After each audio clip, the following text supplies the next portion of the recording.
'Twas Brillig and the Slidey Toes did Gyra and Gimble. 'Twas Brillig and the Slithy Toves did Gyre and Gimble. Old Mimsy were the Borogoves and the Moon Rats out grey. Go ahead.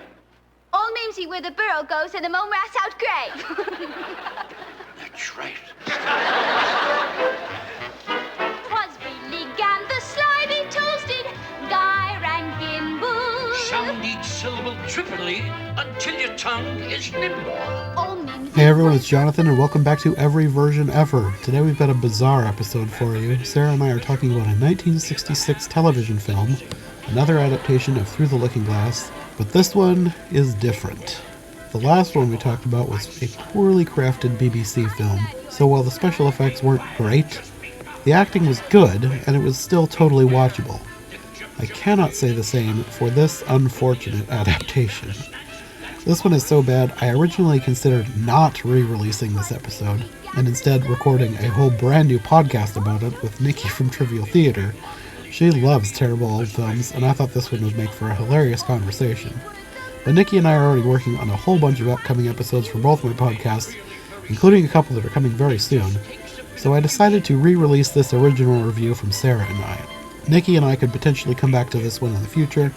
I still think it would make for a good conversation, but for now you'll just have to settle for Sarah and me being utterly baffled by the bewildering choice to make Through the Looking Glass into a 1960s variety show / sitcom.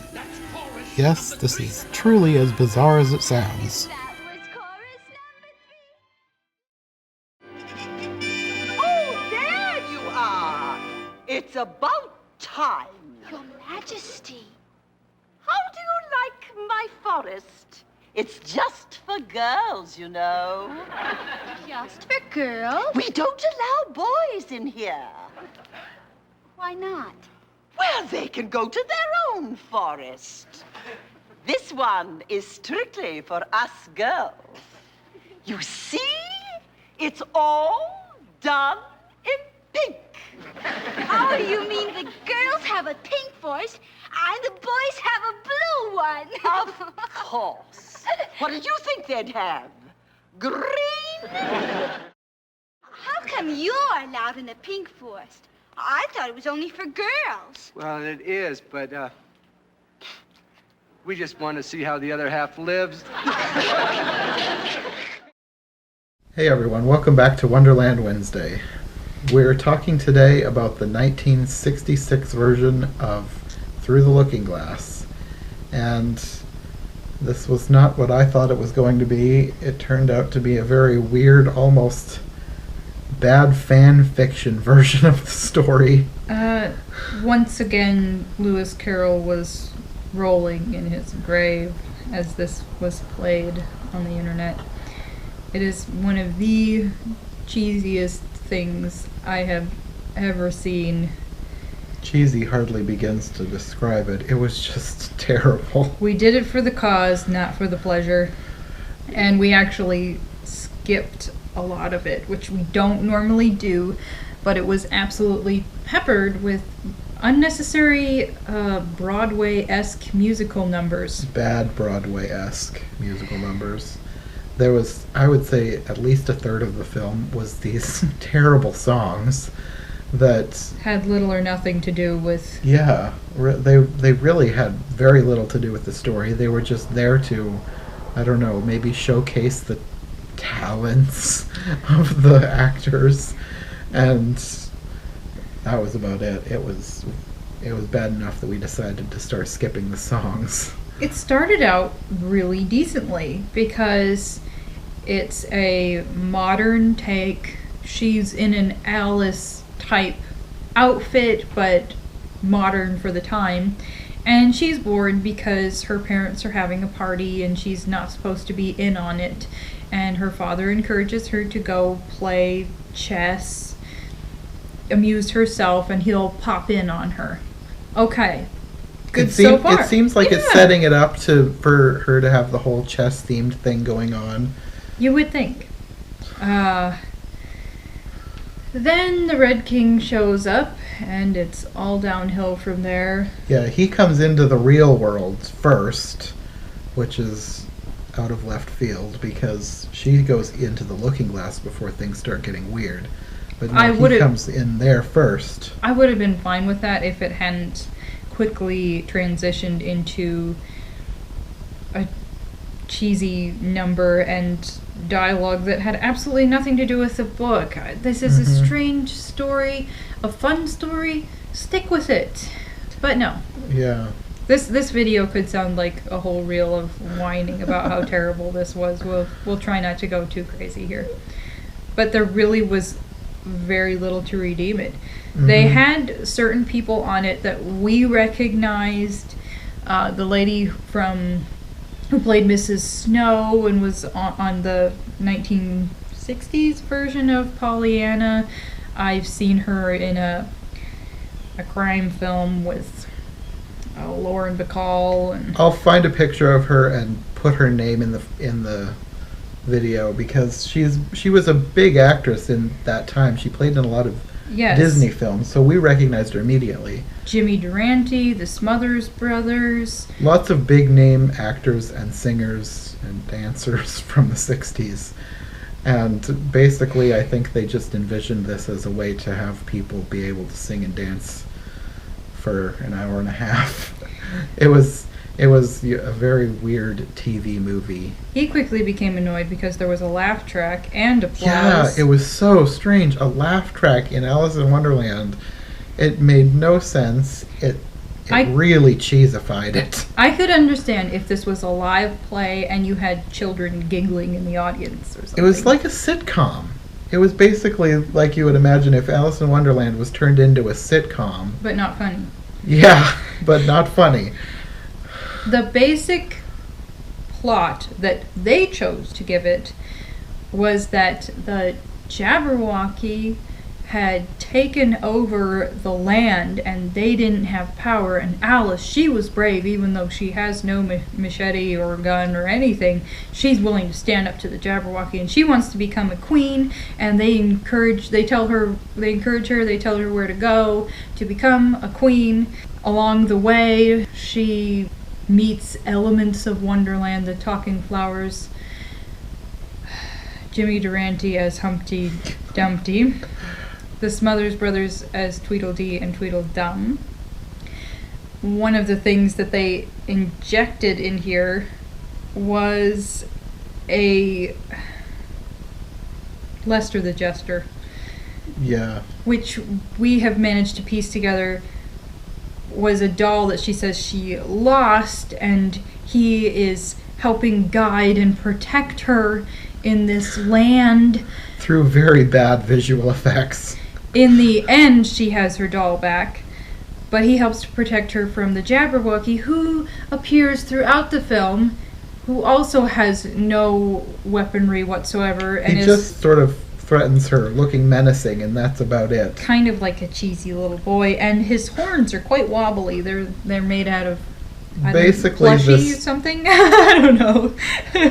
Basically, this Jabberwocky looks like a really bad Doctor Who villain from that time. He looks like he could be some iteration of the Master mixed with a devil beast. I don't know. It's a very bad costume, very bad makeup. I don't know what that means, but if you know Doctor Who, then you know what he's talking about. Either way, it was a poor costume and a cheesy role. Yeah. She gets to... we should inject that they decided to have her path blocked. She's following these roads like she's Dorothy from Oz. And they're like gold, like roads of gold. Well, one of them looked like granite. They said it was blue, but it was gray. Thank you very much. Maybe it was blue in real life. I don't know. Along the way, all of these, and you're warned ahead of time by the flowers, kind of. All of these brooms pop up in her path, and the witch from Snow White, the witch from Sleeping Beauty, and the witch from Hansel and Gretel 3 witches. all appear to menace her and block her path. And they're really nothing else.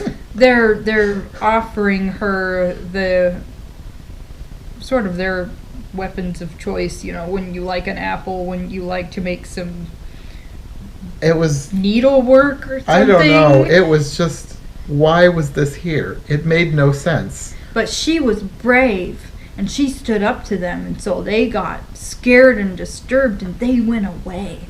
And that was all they did. How would you like a nice, big, red, juicy apple?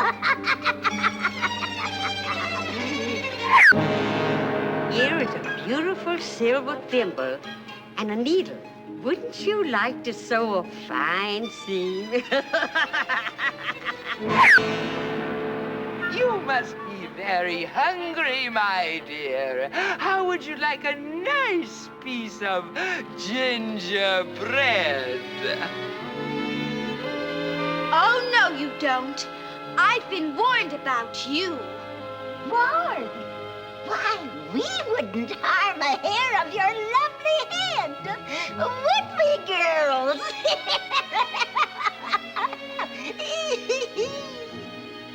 Oh, no? Well, how about Snow White? I'm Sleeping Beauty. And come to think of it, Hansel and Gretel. Oh, no. I've read all about you. This can't be happening to us. You might just as well go back wherever it is you came from, and you can take your old broomsticks with you.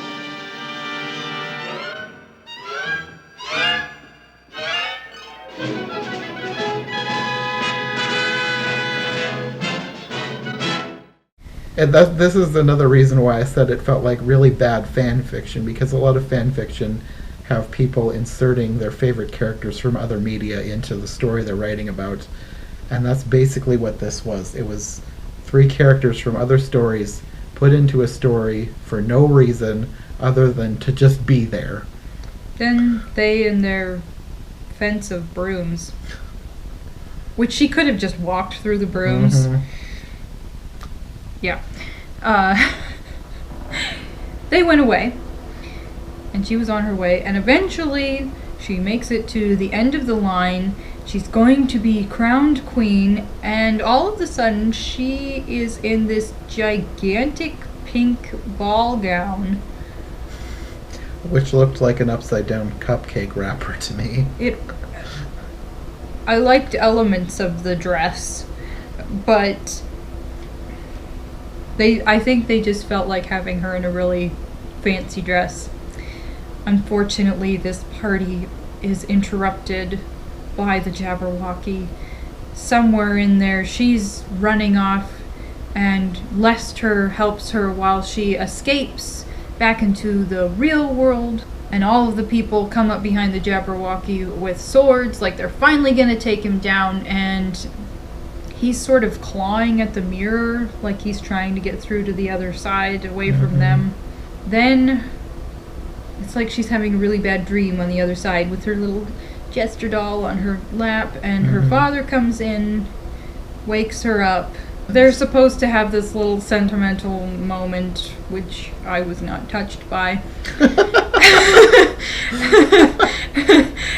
And that's pretty much it.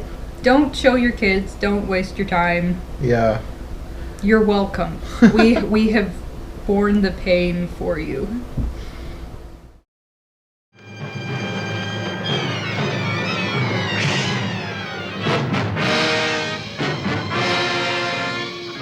I'm not afraid of you. The devil do you think you are? Going around interfering with my subject. I won't have it! Well, you don't have to yell. Who's yelling? Obviously, she can't add or subtract. Does that mean I failed the test? I can't become queen? Well, if she can be a queen, I suppose you can. Oh, hooray! Thanks for listening to this episode of Every Version Ever. If you like what you've heard, make sure to subscribe on your preferred podcast platform or to the Every Version Ever YouTube channel. Make sure to follow my co-hosts as well. Any relevant links will be in the description for easy access. We'll be back soon with another brand new episode, so thanks for listening and we'll see you next time.